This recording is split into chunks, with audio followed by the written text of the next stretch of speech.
gentlemen, may I have your attention, please?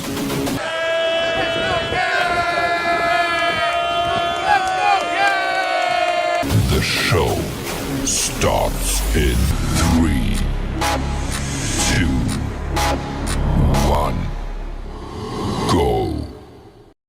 Good morning, CaneSport. It's October the 26th, 2023. I'm Gary Ferman, the publisher of CaneSport.com, joined once again this morning by our managing editor, Matt Shodell, as we discuss the news of the day, presented today by Weare, your destination for all your Miami Hurricanes gear and clothing, the largest Canes fan store ever created. Weare has moved to a new, bigger location in the same shopping center where it's been for several years, just a little bit down the way by La Spada Subs, and you can visit them at 2655 South University Drive in Davie, or go to CaneSport.com and shop their store. We'll talk a little bit more about Weare later. But first, Matt, I thought we would start this morning discussing what I consider one of the wonders of the modern world of this football season. Something that you don't see very often, something that was very unique, very powerful, and very influential on the final result of the Miami-Clemson game on Saturday. And that was the Hurricanes' 15-play drive that spanned 9 minutes of clock. And they just willed their way down the football field, I believe 75 yards, and scored obviously a critical touchdown in beating Clemson. And, I thought that it was a really nice turning point for Mario Cristobal and the offense because, we all know that you can have an air raid offense coordinator and a quarterback that can sling it all over the field and receivers and tight ends and everything else. But Mario Cristobal, and I will say that I think this is very astute, understands that there are times in football games where you need to be able to take it over with your physicality. And that is what he did. They imposed their will on Clemson and wore the Tigers down, to put it bluntly. They did not have a lot left in the fourth quarter, and they did it with an offensive line that Cristobal and Alex Mirabal have both handpicked and recruited and developed, and now seems to really be taking shape as they get into the nitty-gritty of the season here, Matt. So Tyler Van Dyke back for Virginia this weekend, but don't be surprised if we don't see a lot more running game in these coming weeks, especially when the Canes go to Florida State in a few weeks, because that might be the greater path to victory in Tallahassee. I don't know about the greater path, but right now what you're seeing is Mario Cristobal's fingerprints all over someone else's offense, because you did not see Shannon Dawson running 15-play drives at any of his prior stops with 12 runs in there. And of those 12 runs, I might add, only one of them, well, there was a 13-yard run, but other than that, only one of them went for more than 4 yards, a 5-yard carry, right? So all this does is embolden Mario Cristobal to run an offense that a lot of fans don't want to see, but which can win games. So now fans have to pick. It's like when they were trying to pick, do we want do we want Manny Diaz to lose to Florida State so we could hire Mario Cristobal, right? Some fans were like, no, you beat Florida State. Some fans were like, we want to get killed by Florida State. So I'm sure every fan was happy they beat Clemson, but I'm not sure every fan was happy the way they beat Clemson, because Mario Cristobal, this is not going to land wide receiver recruits. This is not going to land pass-catching tight ends. This is not going to land quarterbacks that want to chuck the ball all over the field in a real air raid offense. This is going to land offensive linemen. This is going to land running backs. This is going to land power blocking tight ends. I know Cam McCormick is not one, but some other power blocking tight ends, not named Cam McCormick. And this is what it is. Like, maybe it will transform into something else at some point, but it seems fairly evident to me that Miami's most comfortable right now with the safest route, which is run the ball behind a really, really good offensive line and 2 tight ends, because they ran 21 personnel the entire time, down 10 points, mind you, in the fourth quarter, down 10 points in the fourth quarter when any other team in the country that had great receivers and, pass catching tight ends, whatever you want to say, they'd be throwing it every time, right? Because you only have so many possessions left in that game, and Clemson still might score more points, and you don't want to run 9 minutes, whatever, off the clock, which is what Miami did on that drive. You want to optimize your chances to possess the ball and score points and have as many possessions as possible. So, there are going to be some fans who are like, it's fine with me. If we can beat Florida State running the ball, 80% of the time in the fourth quarter, like, great, Anyway, some fans who want to, some fans just enjoy watching these high-flying offenses that just throw the ball. And the run game almost is, you don't set up the pass game with a run. You set up the run game with a pass. That's what fans nowadays want. That's what wide receiver recruits nowadays want. And people wonder why, Jeremiah Smith, if he'll come back in the fold, whatever. Like, stuff like this. Like, you can look at literally, we charted every single play on that fourth quarter key drive for the touchdown and showed exactly what happened. And like the wide receiver, their top receiver, Xavier Restrepo, they'd slot him out. He was out wide a few times. He was in the slot a few times. They would constantly were motioning him in to help as a blocker. Like, he was a blocker on the key drive of the game. Their top receiver was a blocker. You can watch the clips on the TV screen, computer screen, whatever you're going to use, a USB port, whatever. Today, like, that's what they did, and it worked.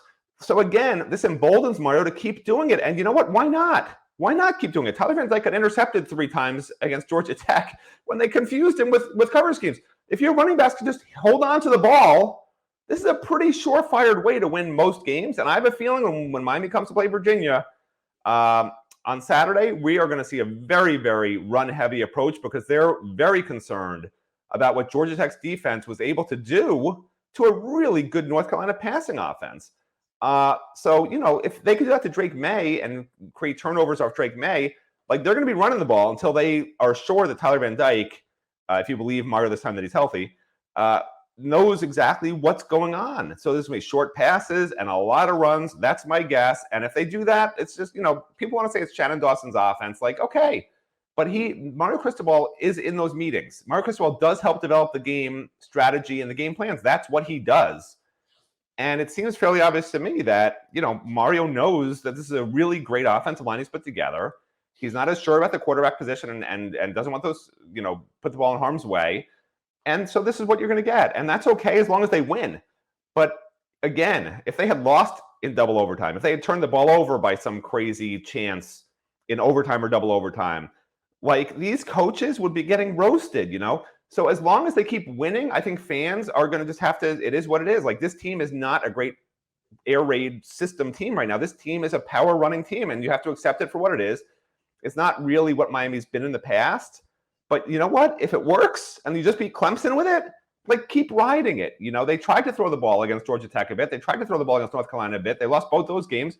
So you know what? I mean, maybe Mario's not wrong. Maybe he knows what he's doing.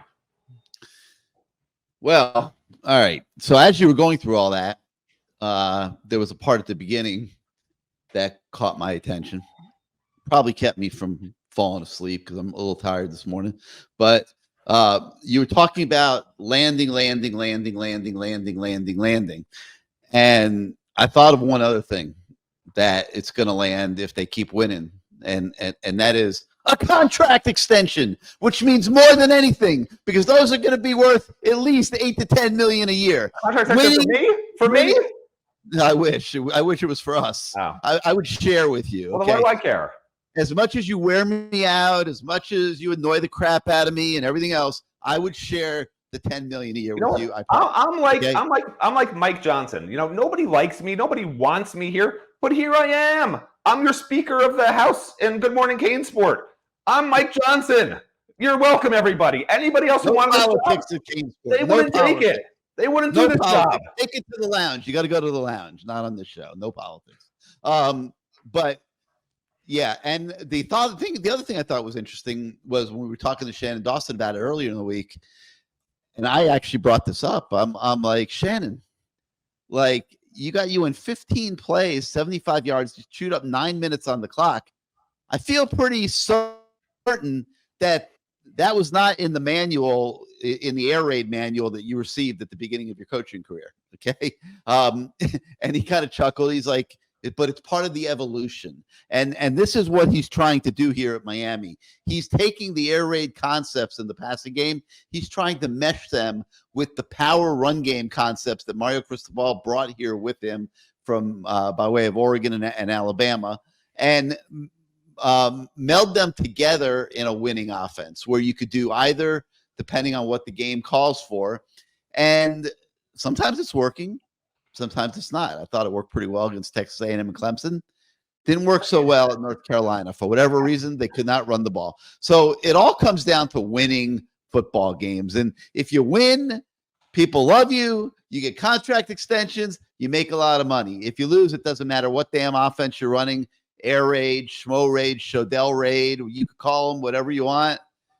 It doesn't matter. You're getting fired. So, well, what I was going to say was, to me, I'm not sure you can have it both ways. Either you're running 5 wide or you're running 21 personnel. Like, which is it? I mean, you want to create a Labradoodle in football and get the best of both worlds. Like, it's either more Labrador or more Poodle. And when you put them together, like, look at who created the Labradoodle, okay? The person who created the Labradoodle, literally, if you Google it, he calls it the Frankenstein of dogs, and he regrets ever creating that dog. Like, that's true. And there's a reason. One of the most popular dogs out there.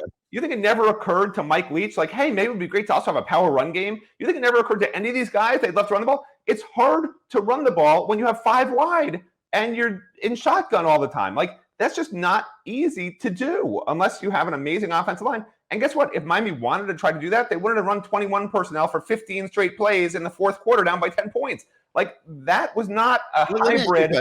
That was not a hybrid air raid. Like, you know, maybe when they're against maybe they could pick and choose when they're against a bad defensive line, which wasn't Clemson. They could just run the ball. When they're against a bad cornerbacks, go 4 and 5 wide constantly. I don't know.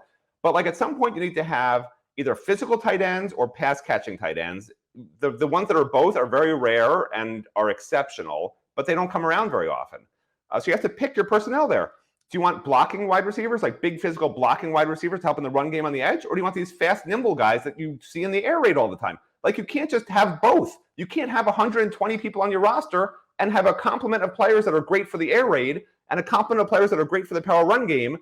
There's not enough room on the roster. So, like, you can say it sounds great. We'll have a power run game that's amazing, and we'll do the air raid offense, but you need different personnel to do both. And you can't have, you don't have enough room on a roster and not enough players. Players don't want to come here and do both because you're either one or you're the other. You're either a Labradoodle, you're either a Labrador, or you're a Poodle. You're not a Labradoodle.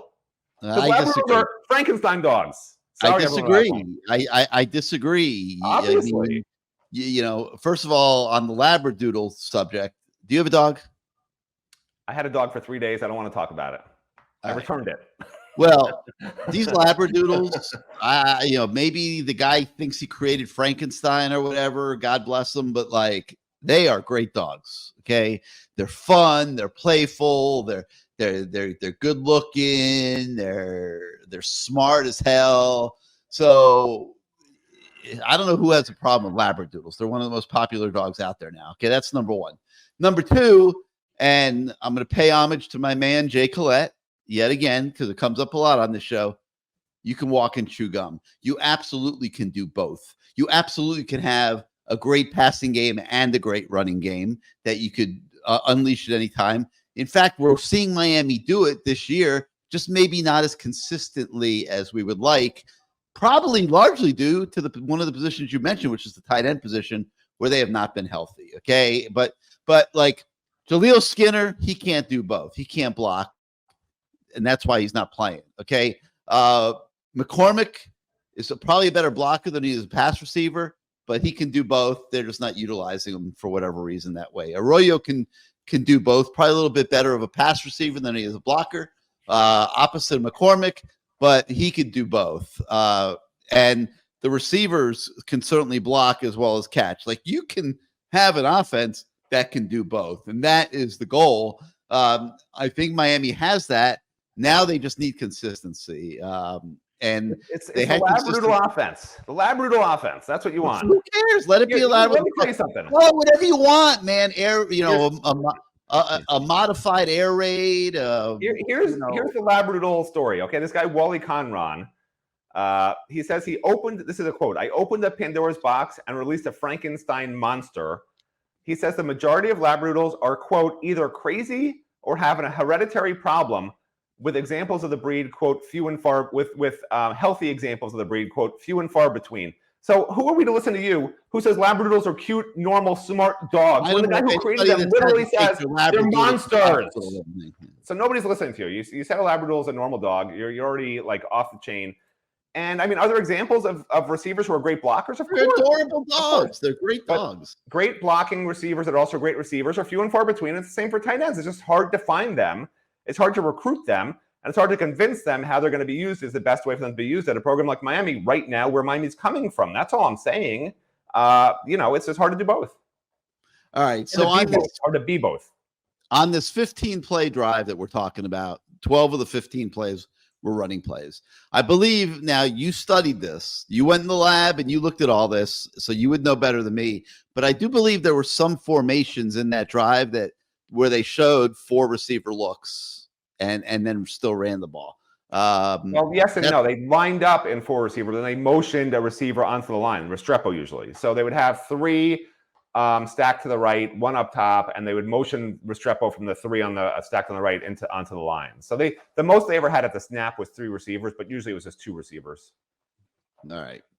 But they had the amazing thing was like the longest run in there was 13 yards. I mean, the rest of the runs were 4, 4, 4, 4, 4, 1, 5, 3, 5, 4, 3. This was ground and pound. This was physicality. This was running backs willing to get in there and get dirty and muscle for extra yards. This was physical football, and I was incredibly impressed. And we have a story about it on the website today where we break it down. You've got to look at basically all the plays.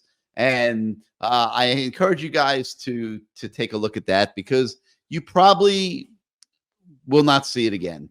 You know, it's such a rarity, a 15-play drive. And Miami's to be commended. You will see those formations again, by the way. By the way, they used the same formation twice, 2 of the same formations on 4 plays. So twice and twice in that 15 plays. So they just repeated the same exact play, just in a different direction. I mean, they literally ran out of 21 personnel plays to call, because they ran the exact same play twice and then twice on the same drive, which you don't see very often. Well, congratulations to them, because they got that done under pressure with the Clemson game on the line. And so we can't commend them enough for that. All right, another thing I want to talk about, we got another story on the website today about first and second year players that are making a big impact for the Hurricanes, and they're signaling a bright sign for the future. Matt, everybody hates youth in football. Youth usually gets you beat. This year, youth is helping the Miami Hurricanes quite a bit. And I'm not sure that the freshman class, as well as the guys that are playing, are doing. I'm not sure as many of them are helping as maybe even they would have thought to start out the year. I mean, I would have thought Riley Williams would be doing a lot more. I would be thinking Ray Joseph would be doing a lot more. I would have bet that some of the freshman linebackers would have gotten on the field by now. So it's interesting in that the guys contributing are not that deep, but the guys that are also contributing are doing phenomenally well. Yeah, 6 freshmen or true sophomores or redshirt freshmen. So 6 first or second year players have started games this year. And, you start 22, unless my math's off, you start 22. Well, 24, because one of them still in Joyce. So I'm adding a punter in there. But like, that's pretty remarkable for a Miami team. And, maybe at some point we'll go back and look at the last 10 years when Azubi and Steven have time to get the data, because I'm sure as hell not doing it, and see how many first year and second year guys from those years did it. Because I have a feeling this is the most first and second year players through 8 games that have started, have been starters. I mean, that's a lot of players with inexperience who are playing, and it's a very bright sign for the future. So, I mean, I'm sure people disagree with me on the play calling stuff I said to some extent. Maybe they just think, look, Miami won, so who cares type of thing. But there's no disputing. Like, nobody can argue with me that I'm wrong when I say that this young nucleus of first and second year players is really exciting for the future of the program. I mean, you just go down, you go down the list. You saw Emory Williams in his first start in the fourth quarter and the 2 overtimes looked as poised as any quarterback I've seen here, throwing up great balls. Ruben Bain is the best first-year defensive linemen I've ever watched, not just at Miami, like ever, anywhere. I've never seen a defensive lineman. I don't think Warren Sapp even started as a true freshman. Usually those guys can't even get on the field. Right. They don't even play. They don't even play. Ray Joseph is disappointing, but, he's the starting punt returner. I didn't include him in those starters, but he's now the starting punt returner, So make that 7, right? If you include special teams. And then, Riley Williams is going to be a future star. I have no doubt about it. He's going to be one of these pass catching. If they throw the ball to him, yeah, he's got to get some reception. Catching threats down the field who also can do some blocking for them. Dylan Joyce has been okay. We're not even mentioning like Matthew McCoy, Isaiah Horton, AJ Allen. Those are 3 second-year players. AJ transferred in after 1 year at Nebraska, right? Those guys are all helping out. McCoy in the jumbo packages. Isaiah had that huge 52-yard touchdown. AJ played really well this past weekend. And then you've got the other starters who are second-year guys. Inez Cooper is doing a fantastic job, I think, at offensive guard, even if his grades aren't good. I think he's been fantastic. Nigel Kelly had a disappointing year. Now he's hurt for the year, but he was a starter, and he has a very bright future. And another second-year guy is Wesley Bissainth, who started the year on the bench, but then overcame KJ Cloyd and now is the starter at weak side linebacker. So, that's a lot of names I just put out there. And that's not even including all these other true freshmen who aren't playing, who are going to have major roles. Those 4 freshman linebackers, there's going to be 1 or 2 of them that I think will be stars, to be determined. And then, you've got a bunch of other guys at different positions that just haven't had a chance to shine yet. The Horton at defensive tackle, some of these other guys in the secondary, like Damari Brown. So, it's really, the future is super exciting. And the key now is, for Mario to stop relying on the transfer portal so much. I think he only needs maybe a handful next year, and that's it, because the roster numbers are super tight. He's already got, over 20 commitments. He's going to wind up with a 25 to 30 person class. And the key to me is you already got these 2 great young classes.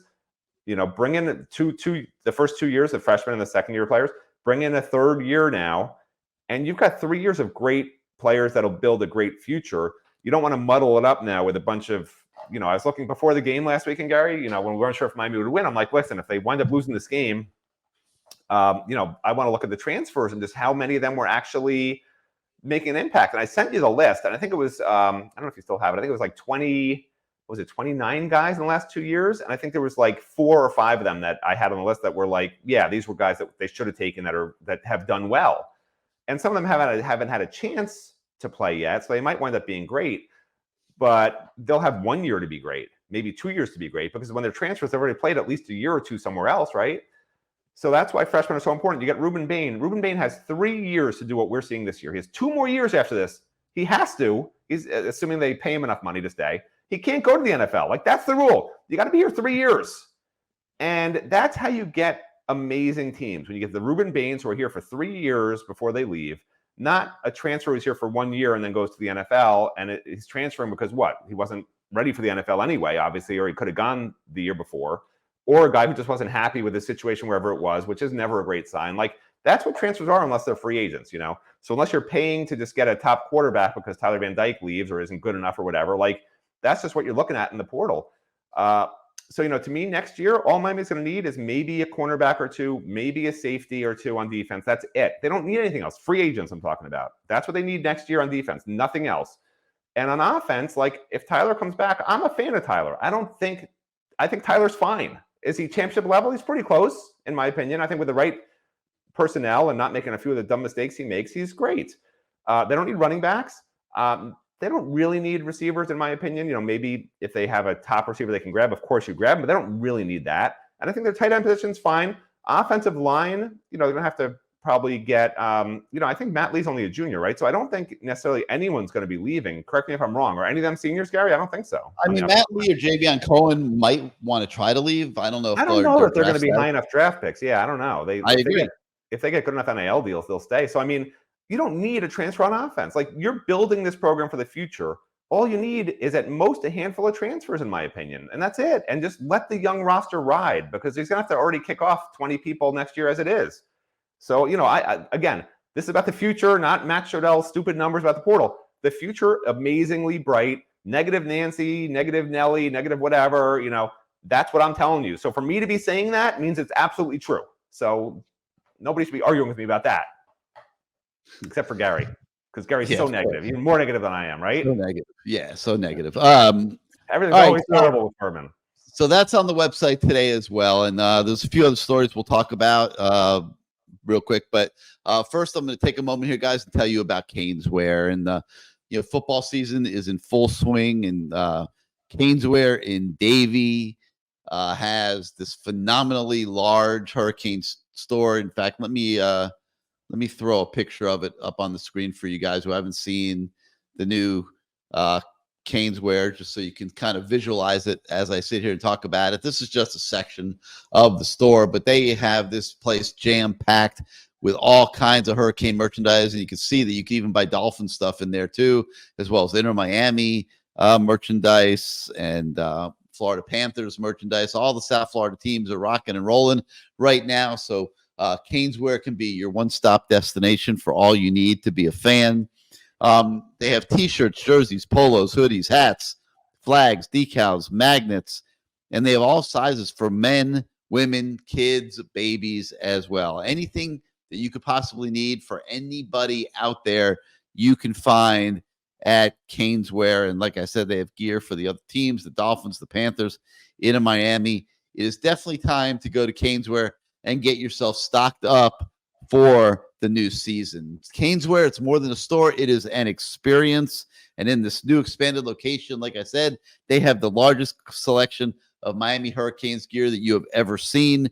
You can find them at 2655 South University Drive in Davie, 2655 South University Drive in Davie. It's next to the Spada sub shop where you can stop by if you're hungry as well. And CaneSport is always open at CaneSport.com. So CaneSport, 2655 South University Drive in Davie, or CaneSport.com for all of your Miami Hurricanes merchandise needs. All right, we have a couple other stories on the website to tell you about. We've got a story with linebacker Wesley Basaint. He's bullish on his defensive coordinator, Lance Guidry. Says that Guidry is messing with quarterbacks' heads. They don't know where anything's coming from. So you can check that story out. We have a story with Colby Young, the wide receiver. He's back 100% now off a knee issue, and really came through under the gun against Clemson last Saturday. So you can check that out as well. We got a story with center Matt Lee talking about the great performance of the offensive line, and a story with linebacker Corey Flagg, who kind of shrugged off his game-winning play, as big as it was, and said that he was just doing his job. That story is on the website as well. Of course, we've got lots of recruiting coverage for you to check out. We have a story with Miami commit Derek Plass, who's continuing to build very close relationships, not just with Hurricane coaches, but with fellow pledges and roster members. Check out that story. We have a story on a local 4-star DB duo who is showing pretty huge respect for Miami, and the Canes have a great job of landing them.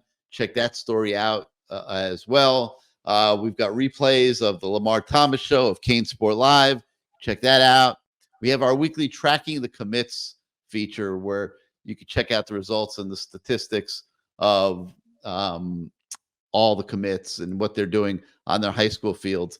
And on some other notes, yesterday was ACC Media Day in Charlotte. We've got complete coverage of ACC Media Day, so make sure you check that out. And then you've got some Miami Hurricanes, some former Hurricanes, having success in the NBA. Jordan Miller, Isaiah Wong, both made their respective teams this fall in training camp. Check that out. They now join 2 other former Miami players as members of the National Basketball Association. So that's going to conclude Good Morning CaneSport for today. If you're on YouTube, you like the show, like this channel, hit your subscribe and like buttons. It'll help us out with the algorithms at YouTube. If you are not yet a subscriber to CaneSport.com, please head on over to our website, sign up, become a subscriber. Your subscriptions mean everything to us. They allow us to do what we do every single day to try to enhance your fan experience. So for Matt Shodell, I'm Gary Ferman. Thank you again, everybody, for joining us. We'll see you tomorrow, everybody.